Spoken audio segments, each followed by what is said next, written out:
Well, contrary to popular belief, the life of a Christian is not one of surrender. At least it's not supposed to be. And yet, if you've grown up in church, you've no doubt been taught to surrender your life to Christ. In fact, I'd wager you've heard that as a Christian probably more times than you can remember. It is, in fact, one of the most common and oft-repeated ideas in contemporary Christendom, surrendering your life to Christ. We're told to lift our hands as a universal sign of surrender to God. We sing songs about surrender. In fact, it's hard these days to find a set of worship songs in church that doesn't include at least one call to surrender. And, of course, many of those are great songs, by the way, and they're certainly well-meaning. The problem is, we are never told in all of biblical scripture, not once, to surrender our lives to Christ. It's not in the Bible. I've talked about this before, but it bears repeating, and it's relevant to this story today. The fact that the concept of surrendering your life to Christ is actually unbiblical. Nowhere does the Bible teach us to surrender our lives to Christ. What the Bible does teach us over and over and over and over again is that we're supposed to submit our lives to Christ, and the difference is profound.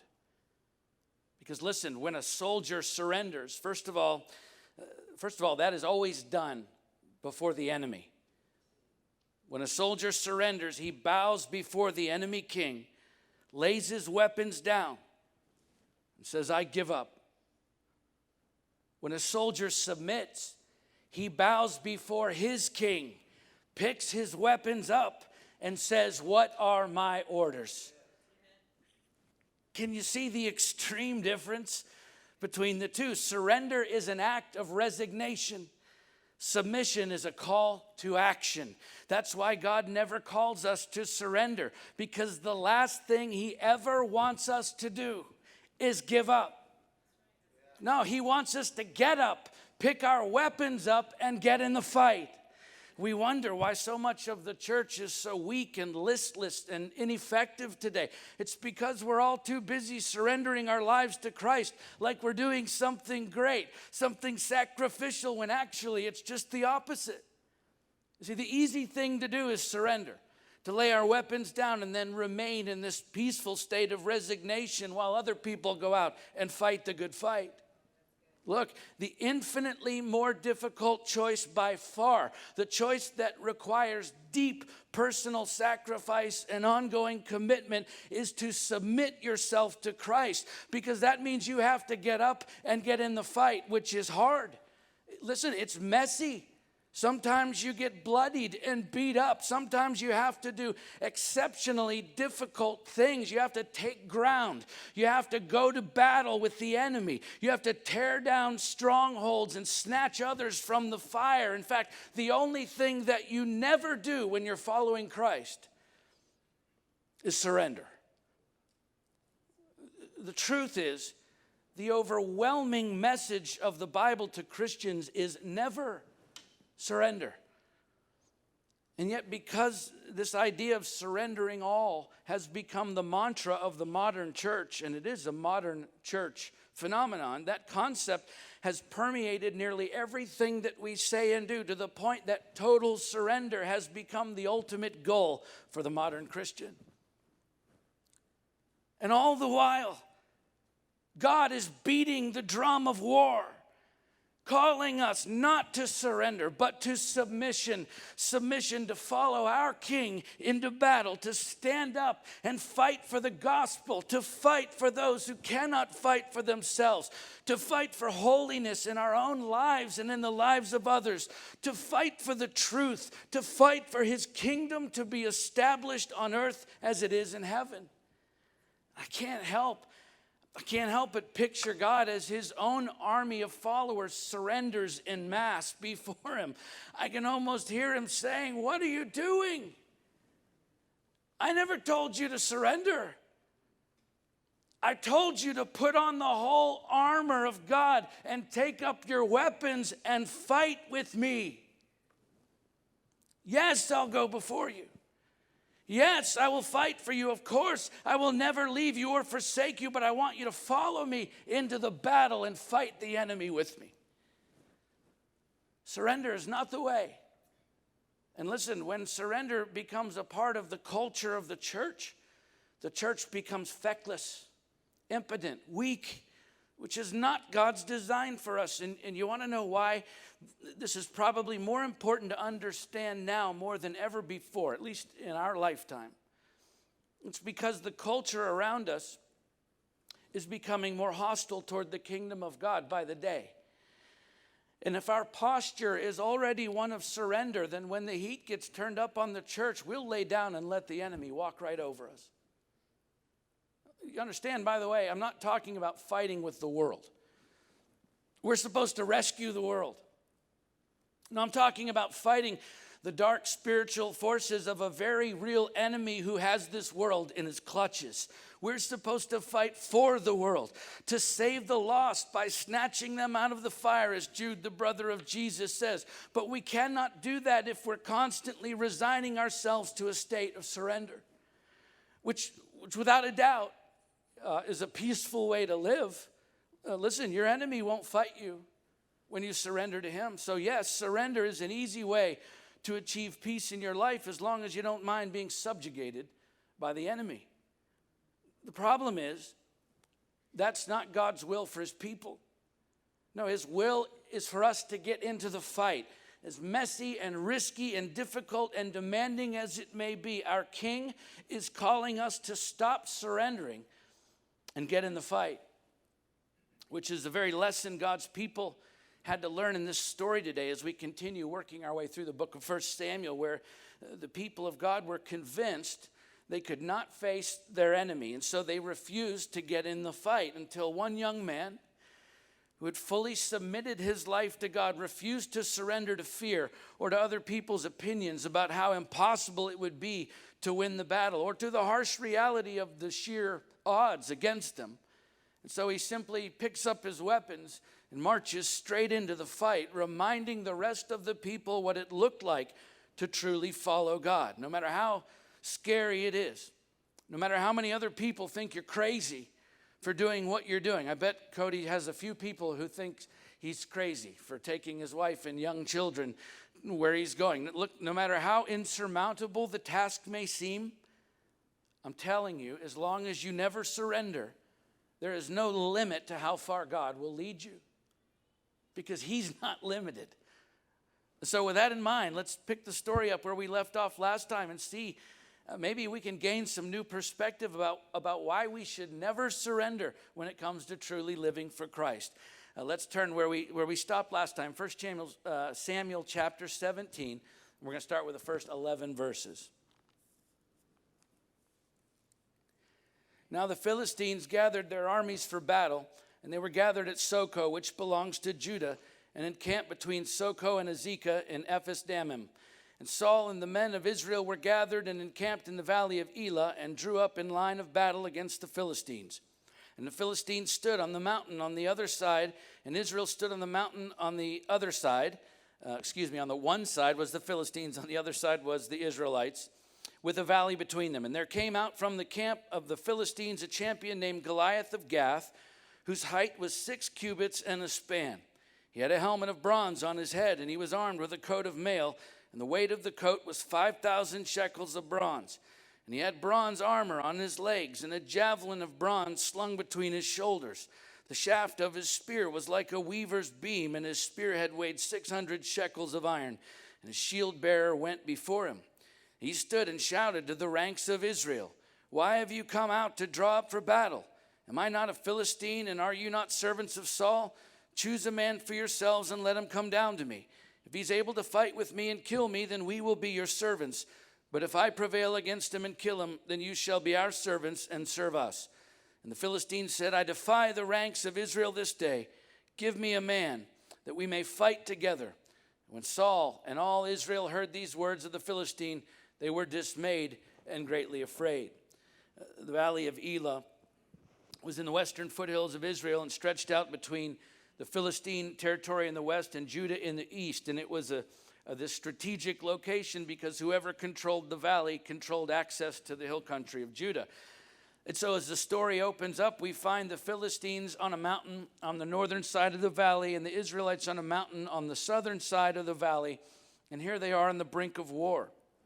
And it wasn't uncommon in the ancient Near East for commanders of opposing armies to select their best fighter each to engage in a death match with each other in order to avoid all-out war and also to determine who the conquering army was without risking mass casualties on either side. And so the Philistines put forward a man named Goliath, a popular champion among his people. In fact, archaeologists have unearthed pottery at the ancient site of Gath, Goliath's hometown, with the name Goliath inscribed on it. So he was a superstar among the Philistines, standing at 6 cubits in a span that's 9 feet 9 inches tall. Impressive, but certainly not unheard of in antiquity. We're told in Joshua 11 that the Anakim, a race of giants, lived in Gath, the same city Goliath was from. And of course, that was 400 years or so before this story. But it is certainly plausible that Goliath was descended from the same race of giant people, and even beyond those described in the scriptures. Later, ancient historians such as Herodotus, Diodorus Siculus, Pliny the Elder, others, lots of others, they all mention in their writings people of at least 7 cubits in height, which is taller than Goliath. And then, of course, even in modern times, we've had people like Robert Pershing Wadlow, who was 8 feet 11 inches tall at the time of his death in 1940. So here he was, this Philistine champion, this massive human being, armed to the teeth and experienced in warfare with upwards of 200 pounds of the finest armor and the most intimidating iron and bronze weapons available, calling out the Israelites to send out their champion to face him, which was supposed to be none other than their king, Saul. Remember back in chapter 9, we're told that Saul was head and shoulders taller and more impressive physically than anyone else among the Israelite people. And he had proven himself in battle time and again. So Saul was the Israelite equivalent of Goliath, or as close as they could get. And as far as they knew, Saul was the best they had. He was their greatest hope. And you can bet they fully expected Saul to answer the call and save them from the Philistines and their giant. And yet after Goliath issues his challenge, I defy the ranks of Israel this day. Give me a man that we may fight together. Verse 11 says, when Saul and all Israel heard these words of the Philistine, they were dismayed and greatly afraid. Notice that includes Saul, greatly afraid, right along with everyone else. In fact, that word afraid, it's Yahweh in the ancient Hebrew. It's the most common adjective used to describe Saul throughout his entire life story in the Bible. You see, sadly, it is fear that characterizes Saul's reign as king more than anything else, the effect of which over the years had worked its way through all the people to the point that surrendering to their enemies was nearly inevitable because they'd already surrendered to fear. But listen, that was not God's will for his people then, and I'm telling you, it is not his will for his people today. God's will is for you to never surrender to fear, no matter how terrifying whatever you're facing may seem to be. Never surrender to fear. Okay, look, to experience fear is okay. To surrender to fear is not. When Peter confessed that Jesus was the Christ, the Son of the living God, Jesus replied, on this rock, in other words, on this profession of faith in Christ, I will build my church, and the gates of hell shall not prevail against it. Matthew 16:18. Now listen, if you read that phrase, the gates of hell shall not prevail against it, in the ancient Greek, the literal rendering of that phrase is, the gates of Hades shall not withstand it. That's actually a very significant difference, because when you read it the way most English translations have it, I will build my church and the gates of hell shall not prevail against it, against the church. It sounds like Jesus was saying, look, no matter what the enemy comes at you with, he will not prevail against you.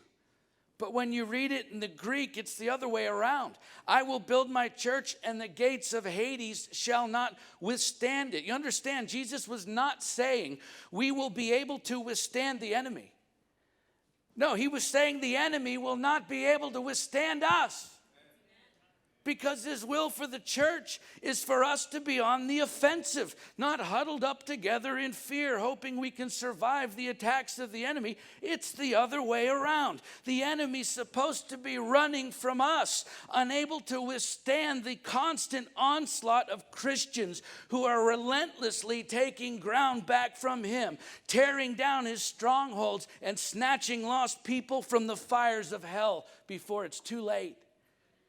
Jesus was saying, don't wait for the fight to come to you. You take the fight right up to the gates of hell. And no matter what happens, no matter how beat up or bloodied you may be, never surrender. It makes the next verse, the very next thing Jesus said, make a lot more sense. Verse 19, I will give you the keys of the kingdom of heaven. And whatever you bind on earth shall be bound in heaven. And whatever you loose on earth shall be loosed in heaven. In other words, here's the keys. Here's everything I've got. I'm giving it all to you. Go get in the fight. Can you see the difference? It's an offensive battle strategy against our enemy, not a defensive one. But I'm telling you, it only works when you get in the fight, which you will never do if you're too scared to fight. And the enemy knows that, by the way. He's not stupid. He knows he cannot win in a straight-up fight with you. The enemy knows he's guaranteed to lose that fight every single time. That's why he uses fear against you, because if he can make you fearful enough to not even try and fight, well, then it's just as good as you surrendering to him, which is just where he had the Israelites in our story. They wouldn't even attempt to fight the Philistines because of one ridiculously tall guy with a really big mouth. And so right there on that mountain, cowering in fear, the enemy had God's people right where he wanted them, surrendered to fear. Listen, if there's something in your life today that has you too afraid to get in the fight, too afraid to take the fight to the enemy, right up to the gates of hell, instead of waiting and hoping maybe he doesn't attack you, well, then he's got you right where he wants you. Surrendered to fear. I'm not good enough. I'm not strong enough. I'm not smart enough. I'm not wealthy enough. I'm not qualified enough. I'm not righteous enough. All the lies the enemy tries to convince us of, we entertain those between our ears until those lies begin to seep into our hearts and we believe them to be true, and the will to fight turns into surrender to fear. But that's not who you are. Jesus said, the gates of hell will not be able to withstand you. From an unknown author, every weakness you have is an opportunity for God to show his strength in your life. Let's keep reading, verses 12 through 30.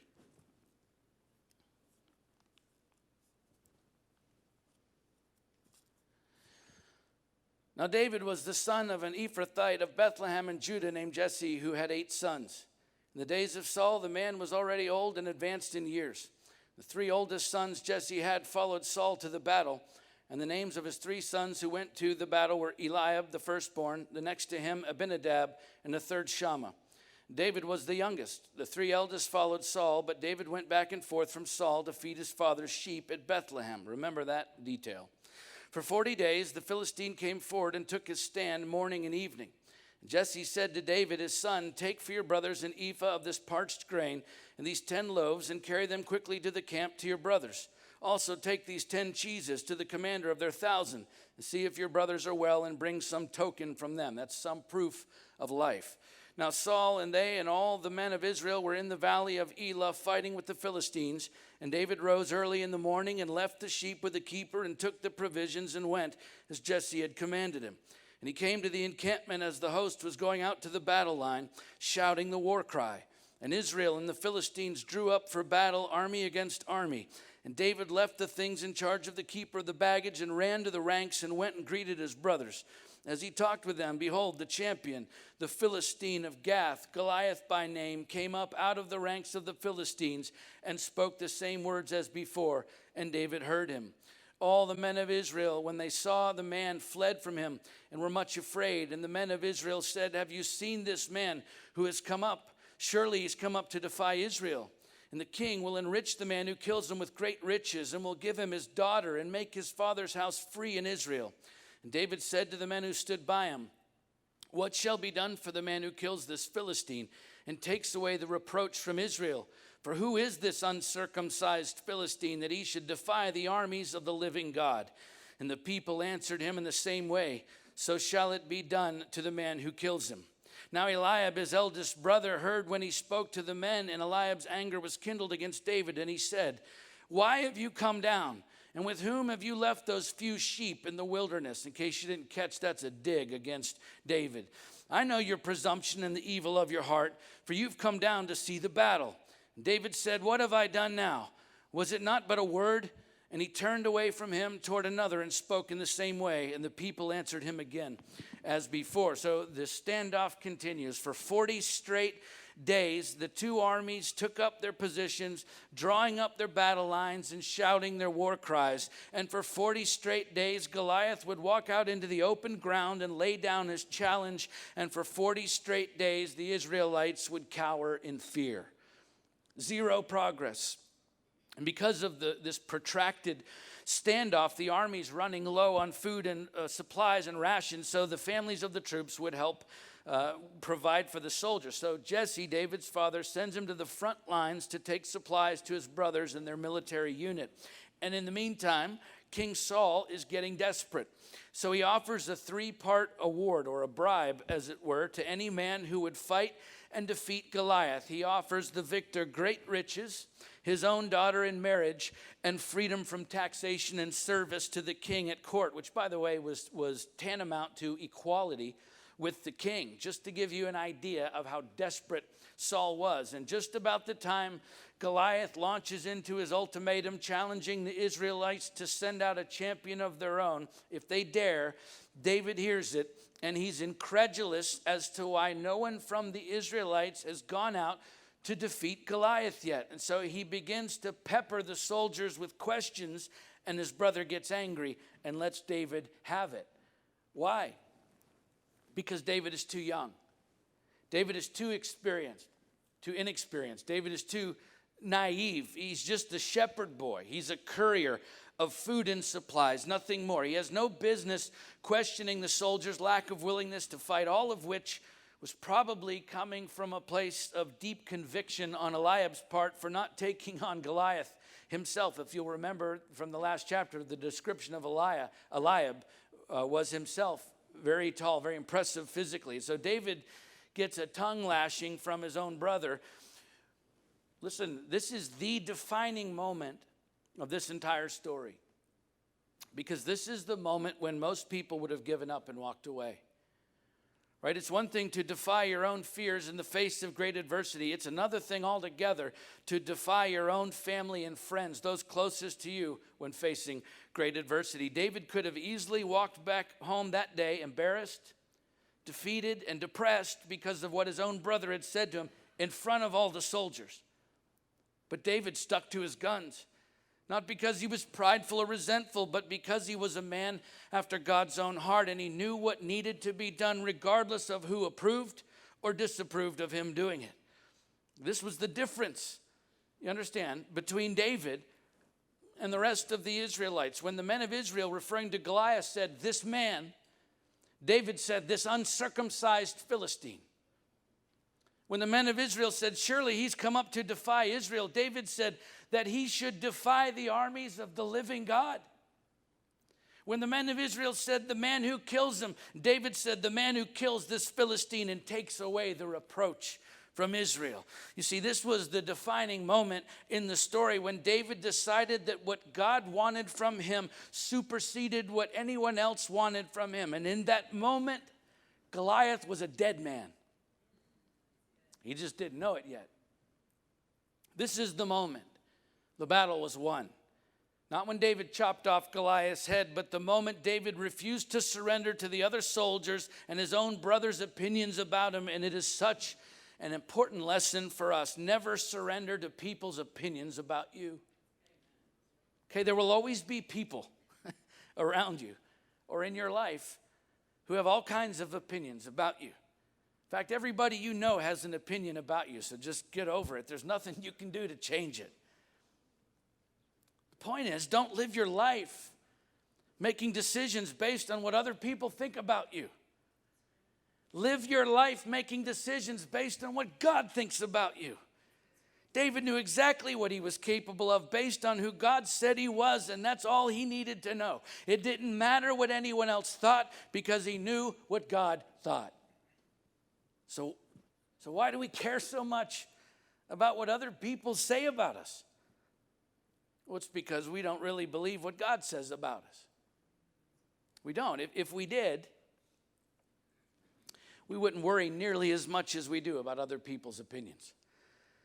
Did you notice that after David was rebuked by his brother, he didn't have to pray about what to do next? He wasn't the least bit deterred or even delayed in his decision to kill the loudmouth giant because of what his brother or the other soldiers were saying about him. He didn't call a family meeting or go off to think about it first. He didn't wonder for 1 second if he was up to the task, even though other people said he definitely wasn't, because David knew what God had put in his heart, and he believed what God said about him more than he believed other people's opinions about him. All right, look, as you pursue the call of God in your life, there will absolutely be people, sometimes your own people, family, friends, people close to you, people you care about who will give you bad advice, the wrong advice. Why? Because they disapprove of what you're planning to do. Right? And that can be because of jealousy or spite, but listen, often it's not because they mean you harm or want you to fail, but because they're not comfortable with the risk you're about to take, and so they want you to play it safe because that's what they would do. And so they project their own fear onto you. And just to be clear, I'm not talking about someone whose authority you're directly under, like a parent or spiritual authority in your life, okay? Teenagers, wherever you are. If your parents tell you to do or not do something, then that is God's will for your life, all right? Unless it directly violates God's command in his word. Sorry if that disappoints you. What we're talking about here are those times in your life when you're pursuing the will of God that he has specifically called and equipped you and anointed you for, and a friend or relative or some other concerned party counsels you to stop doing what you're doing. I've experienced it in my own life. Or to not go any further in pursuit of whatever it is you've been called to do. It's a simple truth. Listen, good people can give bad advice. And so it's always good to ask yourself in those situations, whatever this person is telling me to do or not to do, does their advice reflect who God says I am or who they say I am? Because not only do we not always believe what God says about us, the fact is sometimes other people don't believe what God says about us either, right? Just ask Joseph, just ask David, just ask any number of the men and women in the Bible who defied all odds. And that will reveal itself, by the way, in your own life. When you tell someone what you're about to do for God and then they tell you you can't. You can't do that. You have no business doing that. Listen, you're not equipped or qualified to do that. You don't have what it takes, so go home and tend to your sheep. And those are the moments when you have to decide, am I going to believe what other people say about me? Or am I going to believe what God says about me? You see, sometimes the battle within you is greater than the battle before you. You hear me? Sometimes the battle within you is actually greater than the battle before you. The fact is, nothing will keep you out of the fight faster than surrendering to other people's opinions. Charles Spurgeon once said, "Many a man meets with more trouble from his friends than from his enemies. And when he has learned to overcome the depressing influence of prudent friends, he makes short work of the opposition of avowed adversaries." Let's finish the story for today, verses 31 through 37. When the words that David spoke were heard, they repeated them before Saul, and he sent for him. David said to Saul, "Let no man's heart fail because of him. Your servant will go and fight with this Philistine." Saul said to David, "You're not able to go against this Philistine to fight with him, for you are but a youth, and he has been a man of war from his youth." But David said to Saul, "Your servant used to keep sheep for his father, and when there came a lion or a bear and took a lamb from the flock, I went after him and struck him and delivered it out of his mouth. And if he arose against me, I caught him by his beard and struck him and killed him." He must have been like a Druze. "Your servant has struck down both lions and bears, and this uncircumcised Philistine shall be like one of them, for he has defied the armies of the living God." And David said, "The Lord who delivered me from the paw of the lion and the paw of the bear will deliver me from the hand of this Philistine." And Saul said to David, "Go, and the Lord be with you." So word gets back to Saul that there's finally someone who's willing to fight Goliath, and so he sends for the challenger, probably sensing tremendous relief, only to find out it's a teenager. The same young man who plays the lyre for Saul when he needs to feel better. It must have been a profound letdown for Saul, who explains to David that Goliath has been a man of war basically longer than you've been alive, David. But David doesn't flinch. He simply replies with, "That's fine. Your servant used to keep sheep for his father. And when there came a lion or a bear and took a lamb from the flock, I went after him and struck him and delivered it out of his mouth." Easy peasy.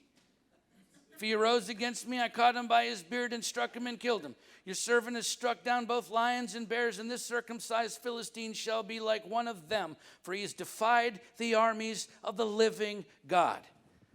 That's quite a confident speech from a shepherd boy who's never been to war. Right? And this was no lion or bear. As ferocious as those animals can be, Goliath was a giant warrior with weapons and armor and vast experience in the art of war.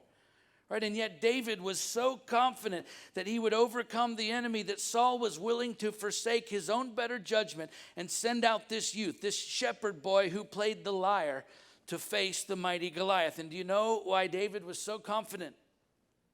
Because all along the way, on those long days and nights alone in his father's fields, keeping the sheep, God was preparing David for this very moment.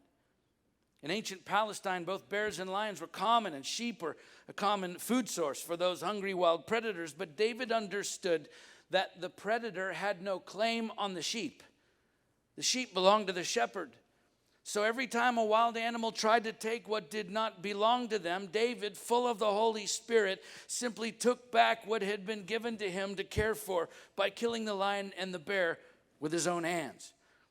And so as incredibly dangerous and risky as taking on Goliath was for David, it was no different than killing the lion or the bear. It was just another predator trying to take what did not belong to him, namely the land and the lives given to God's people.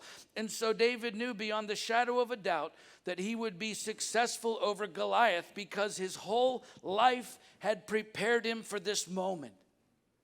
Yet David, look, he also understood the gravity of this particular moment and the fact that it was going to change his life forever. Remember, he just came from the front lines of the battlefield, straight from tending the sheep in his father's fields. David was actively shepherding his father's sheep that morning when he came out to the battle lines. But notice how he begins his speech to Saul.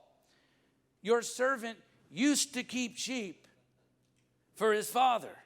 You see, not only was David confident that God had prepared him for this moment, he knew it would be a defining moment for the rest of his life, one that would mean his shepherding days were over.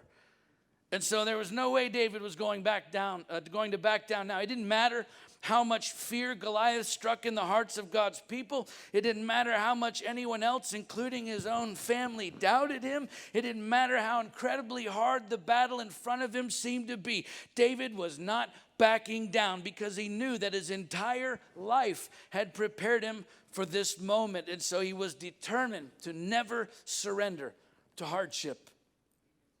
And neither should we. Of course, hardship is going to come. We know that much is inevitable. We all know that.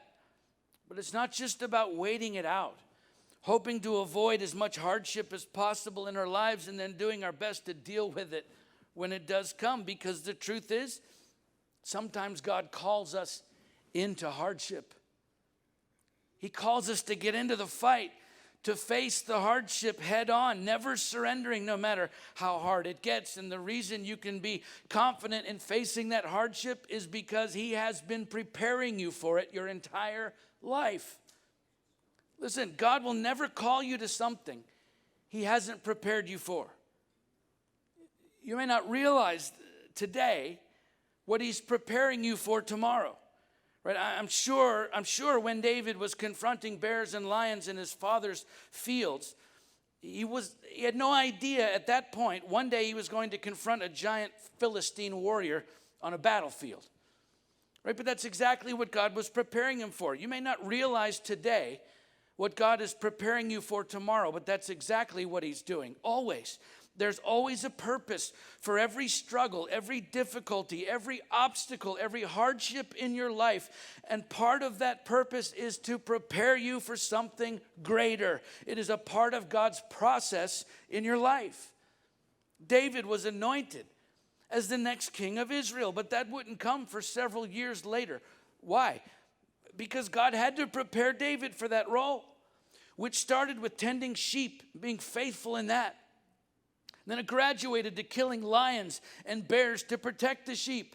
And then it graduated to being the king's armor bearer and personal assistant in the king's court. And then it graduated to confronting a giant enemy warrior in front of the entire Israelite army. And by the way, there was still much more hardship to come in David's life before he became king. You see, God made David a promise, but when God makes you a promise, there is always a process to seeing that promise fulfilled. Sorry, no shortcuts. And a part of that process is always hardship at points along the way. And so look, on your journey to possessing God's promise for your life, there will be people who stand in your way. Maybe even some who are close to you. That's part of the process. At times, circumstances will conspire against you like a great giant between you and that promise. That's part of the process. At times, people who you are desperately depending on will abandon you. That's part of the process. At times you'll experience heartache and loss that seem beyond anything you can recover from. That is part of the process. At times you'll grow beyond weary, physically, emotionally, and spiritually empty. Listen to me. That is part of the process, and it is in those moments, those seasons even of loss and hurt and loneliness and fear and disappointment and great struggle when you will have to fight for the promise. You're going to have to get up, pick your weapons up, and get in the fight, because the fight, the hardship, is always a part of the process. And listen, the process is what makes you who you are. It's how God prepares you to be able to possess the promise when the time comes. So listen, don't surrender to hardship when your plans don't go as planned, because that's just another part of the process. You see, the life of a Christian was never meant to be one of surrender. God never calls us to surrender. He calls us to submission, because remember, surrender is an act of resignation. Submission is a call to action, a call to not give up, but to get up, pick your weapons up, and get in the fight. Yet at times when you're looking at the battle before you, sometimes fear will try to stop you dead in your tracks. Sometimes other people will try to keep you from getting in the fight. Yet other times it's simply going to seem too hard to keep going. And that's when you have to remember, this is exactly what he's been preparing you for your entire life. This fight, this battle, this hardship you're facing, it is a necessary part of you becoming exactly who he created you to be, in order to prepare you for something even greater. And so yes, it's going to be tough at times. Yes, people are going to get in your way. And yes, there will be days when you will have to fight through the fear of the battle before you. But I'm telling you, I'm telling you, even better, God is promising you that you will make it. You will get there as long as you never give up. As long as you never surrender. Let's pray.